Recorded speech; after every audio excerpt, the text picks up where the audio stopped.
Hi, welcome to Travel with Austin. I'm Austin. Today we are here in Lancaster, Ohio, and we're going to be taking a look at Rock Mill Park. Now, you may remember that I actually visited here years ago. I think it was one of my first 5 to 10 videos. At that time, the Rock Mill was closed, and the whole park actually ended up being closed for a few years due to some geological event. But recently, I was out in the area. The park has reopened. Not only that, but I happened to go here on one of the days that the rock mill itself was open. So I decided to pop in, take a video, and show you guys the rock mill in all of its glory. Now, this is actually the third mill on the site. This one was built in 1824, operated until 1905, and of course is still here today with a lot of refurbishment at the hands of the volunteers here. Now, this mill does have a 26-foot water wheel, which we will see again in a bit. And the waters that power it are actually of the Hocking River. Now, it served as a flour and grist mill and was one of a dozen mills in the area, who were all sourced through the Hocking River. Now, it was believed that this mill was intended to be used for wool as well, but the wool machinery was never installed, and the man who had originally owned it died in 1859. So, as years went on, the mill passed into new hands, as people sold or passed away. And then in 1899, there was a remodel. There's that 26-foot water wheel. And that added a water turbine.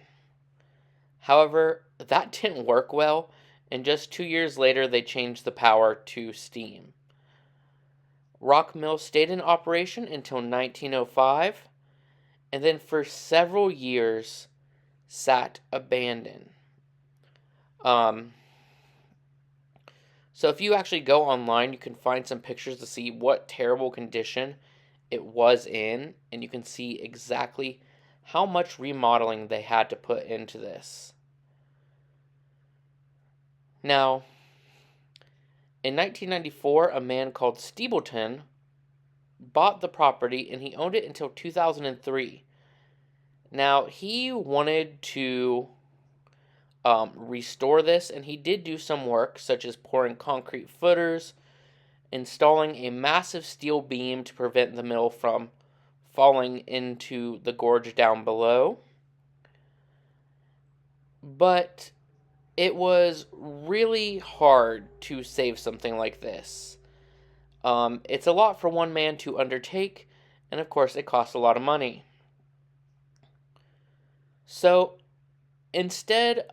rather than allowing it to decay beyond repair, he decided to donate it to Fairfield County Parks. And then, sometime after 2003, when the parks took control of it, an extensive restoration was began.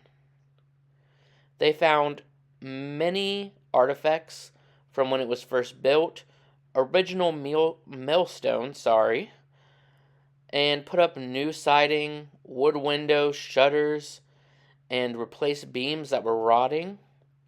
They also did some stonework to the ground below the foundation, and a master carpenter came in to recreate the stairs and the milling floor. They even had to make new wooden gears for the mill. Now, in 2017, the park was officially opened, and Rock Mill, as they say, roared to life. Now, since then, they have continued to do work on it to keep the park safe for people and to keep the mill there. Now, occasionally on weekends, during the summer months, they will open the mill up and people can come in and see it. And that is what this video has been. Everything you have been seeing has been inside the actual mill itself. Now, the mill has 4 main stories and 2 basements. As you can see, there is the bottom basement that we could not go to. Anyway, I hope you guys enjoyed this brief history of the rock mill and enjoyed seeing me walk through it. If you did, please give it a thumbs up and please subscribe.